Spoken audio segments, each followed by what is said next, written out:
Alors, voici un petit bilan de ce qui a été fait le mardi 25 janvier. Donc ça s'adresse en particulier aux élèves qui rattrapaient le devoir ou qui étaient à la maison. Mais bien sûr, tout le monde peut réécouter cette présentation. Alors, on commence par le célèbre théorème de convergence monotone. Donc ça, on a affaire au cours. Donc voilà, le cours commence par ce théorème, ces deux propriétés. La première qui est ici, voilà, tout de suite croissante, majorée et convergente, on va faire comme ça. Tout de suite croissante et majorée et convergente. Et tout de suite décroissante et minorée et convergente. Alors évidemment, si UN est majoré par un nombre grand M, le majorant c'est grand M, et elle va être convergente vers une limite L, mais la seule chose qu'on peut dire, c'est que L est inférieur ou égal à M. Le majorant qu'on a, lorsqu'on arrive à une suite croissante et majorée, n'est pas forcément le meilleur des majorants, c'est pas forcément la limite. Et même chose pour une suite minorée. Alors je réexplique un tout petit peu de quoi il s'agit. Si j'ai une suite croissante, en fait, qu'est-ce qui va se passer? Donc suite croissante, les valeurs, voilà, donc ici, et obligatoirement, s'il y a une suite croissante, au bout d'un moment, alors pour qu'elle converge d'ailleurs, il faut qu'elle soit de moins en moins croissante, au bout d'un moment, obligatoirement, les valeurs finissent par s'accumuler quelque part. Alors s'accumuler quelque part, ça ne veut pas forcément dire que c'est au niveau du majorant qu'on a trouvé, mais au niveau d'une valeur L ici qu'on va appeler la limite. Alors parfois, ça s'accumule bien sur le majorant qu'on a trouvé, parce qu'on a trouvé le meilleur des majorants en quelque sorte. Donc voilà, cette idée qui est donc... l'idée c'est que si on a une suite croissante, ou une suite décroissante, elle a des propriétés particulières. Donc si elle est croissante et majorée, alors elle est convergente, mais si elle est croissante et non majorée, elle diverge vers plus l'infini, ce qui est assez logique. Alors, l'inconvénient, c'est que donc on arrive à démontrer qu'une suite est convergente, mais ce théorème ne permet pas d'obtenir la limite. Il dit que ça converge vers une limite L, plus petite que le majorant, mais c'est tout ce que ça dit. Alors, on va voir comment on s'en sort pour trouver la limite quand c'est possible et quand il y a besoin. Alors, voici la propriété. Celle qui est donc fondamentale, c'est que, je vais la réécrire autrement, c'est ceci, c'est que si j'ai une suite définie par une expression de la forme un plus 1 égale f de un, comme ceci, et si la fonction f est continue, il y a une propriété qui nous dit que si la suite un tend vers L, alors, vous voyez, si un tend vers L, eh bien f de un, lui, L, tout de suite, tend vers f de L. Alors évidemment, il y a une condition importante, c'est la continuité. Mais dans ce cas-là, si on est dans cette situation-là, qu'est-ce qui va se passer? La suite un plus 1, des valeurs de un plus 1, c'est comme la un, si un converge vers L, évidemment, un plus 1 converge vers L aussi. Donc ça tend vers L. Et ceci tend vers f de L. Donc en passant à la limite, puisqu'une suite ne peut avoir qu'une limite, on obtient L égale f de L. un plus 1, la suite un plus 1 qui est égale à la suite f de un, elles convergent toutes les deux vers si elles convergent toutes les deux vers la même limite. Donc en fait la limite on va la trouver en résolvant L égale f de L. Alors ça s'appelle le point fixe. Et ce point fixe, si vous voulez, il a un sens géométrique assez précis, en particulier avec les suites définies par récurrence. Vous savez, c'est toujours notre processus que vous connaissez bien maintenant. La droite y égale x, je vais prendre une règle, ce sera mieux. La droite y égale x, voilà, et une courbe, voilà, y égale f de x, y égale x, et bien en fait, vous vous souvenez bien de ce processus, on part de U0, U1, on a U2, donc U0, U1, U2, voilà, par processus d'escalier. Et donc on voit bien que on peut observer au moins que la limite, elle se situe ici. Alors ça veut dire quoi ici? C'est là où il y a une intersection entre x, y égale x et y égale f de x. Donc l'équation x égale f de x ou L égale f de L qui va nous donner la solution. Donc voilà le principe. Alors on va essayer de voir un peu comment ça fonctionne sur l'exo qui était à faire hein, pour ce mardi matin. Donc c'est un exercice de bac qui est tombé l'année dernière. Alors encore une fois, comme souvent au bac, on a affaire à des situations concrètes. Donc là, il s'agit de l'évolution d'une population d'individus. Au départ, il y a 600 individus, ok, et puis après, donc on va l'exprimer, il faut faire attention à tout ça. Hein. Le nombre d'individus par la suite UN, donc UN désigne le nombre d'individus en milliers. C'est pour ça que 600 individus me donne U0 égale 0,6. Donc ça, c'est en 2020.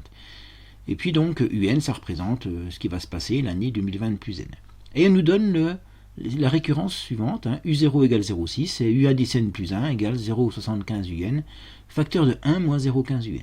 Bon, voilà, c'est un exercice assez classique, hein, de suite défini par récurrence. Nous verrons que plus tard que cette écriture-là, 0,75 UN fois 1 moins 0,15 UN, est très souvent utilisée en évolution de population et qu'elle a un sens très précis. On verra quand on travaillera sur les équations différentielles.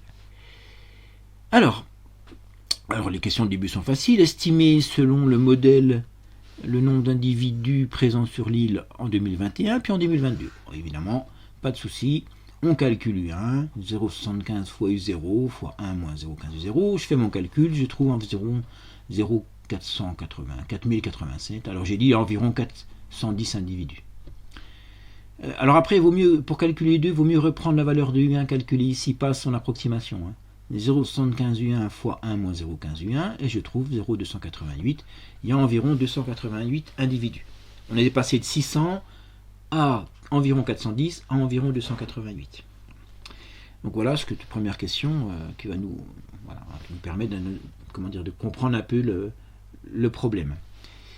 Qu'est-ce qui se passe ensuite? Donc on va définir une fonction f sur l'intervalle 0,1 par f de x égale 0,75x fois 1 moins 0,15x. C'est en fait la fonction qui porte la récurrence. Et on va étudier cette fonction, montrer qu'elle est croissante. Alors montrer qu'elle est croissante, c'est pas très compliqué. Je l'ai fait ici. Hop. Je calcule f' de x. Alors on aurait pu développer avant de calculer, parce que si on développe, on obtient 0,75x moins 0,15 fois 0,75x carré, ça se dérive bien. Mais là, j'ai fait u' fois v plus u fois v', u' fois v plus u fois v'. Je fais mon calcul et je trouve moins 0,225x plus 0,75. C'est une fonction affine décroissante. Je cherche la valeur qui annule. Je trouve 10 tiers. Bon, pas de problème particulier hein, avec ça. Vous savez faire. J'ai donc le tableau de signes qui est ici. Vous voyez. Alors je l'ai fait sur moins l'infini plus l'infini, parce qu'a priori cette fonction affine, elle peut être définie sur moins l'infini plus l'infini. Elle est fonction affine décroissante, donc c'est plus moins. Je suis sur l'intervalle 0,1, donc je suis dans une zone plus. Voilà comment j'ai fait, mais il y a bien d'autres façons éventuellement de faire. Donc on vient de démontrer que la dérivée est positive sur l'intervalle 0,1, la fonction est donc strictement croissante. Et j'ai le tableau de variation qui est ici, de 0 à, en croissant de 0 à 0,6375, que j'ai calculé ici. Bon, là, pas de problème. Alors, on passe donc à ce que vous devrez savoir faire, c'est ici, ces questions, voilà, tac, ici. Ces questions, très importantes, donc, démontrer par récurrence que pour tout entier naturel, n0 plus petit que un plus 1 plus petit que n plus petit que 1. Alors, ça démontre quoi? Ça démontre que la suite un est minorée par 0, majorée par 1, et que un plus 1 plus petit que n, qu'elle est décroissante. Donc on va le démontrer par récurrence, ce qui fait qu'après, si c'est démontré par récurrence, d'après le théorème de convergence monotone, si la suite est décroissante minorée par 0, alors on voit que la majoration, on s'en fiche un peu après, eh bien donc elle est décroissante minorée par 0, elle est donc convergente. Et la limite, eh bien la limite ce sera la solution de L égale f de L. Alors la solution, on va voir qu'il y en a deux et qu'il faudra choisir une entre les deux. Et la solution de L égale f de L, en fait ça avait été fait, je crois que la question voilà, était faite ici. Résoudre dans l'intervalle 0,1 l'équation f de x égale x. Bien, alors la récurrence, ça c'est des choses que vous savez faire, il faut simplement s'y prendre bien, faire ça proprement. Et alors, donc c'est là qu'il faut que j'intervienne pour bien expliquer les choses. En fait, la récurrence, bon, Alors, U0, 0,6, U1 à 0,4095, donc voilà, U1 est bien plus petit que U0, plus grand que 0 et plus petit que 1. Donc c'est bien initialisé au rang n égale à 0, pas de problème pour cette hypothèse de récurrence. Maintenant, l'hérédité. Je suppose que c'est vrai à un rang K, et je vais essayer de démontrer que c'est vrai au rang K plus 1. Alors le rang K plus 1, c'est bien, si j'ai eu U1 K plus 1, ben, ça devient U1 K plus 2, voilà, U1 K devient U1 K plus 1. Donc ça on l'a déjà fait. Et en fait, ce qui est intéressant, c'est que l'exercice vous a fait démontrer que f est croissante sur l'intervalle 0,1. Et on va exploiter ça.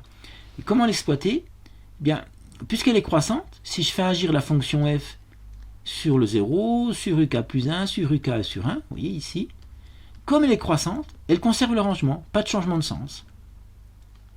f de 0 c'est 0, f de 1 c'est 0 6375, f de UK plus 1 c'est UK plus 2, f de UK c'est UK plus 1, et puisque 0 6375 est plus petit que 1, j'ai bien démontré ma proposition au rang K plus 1.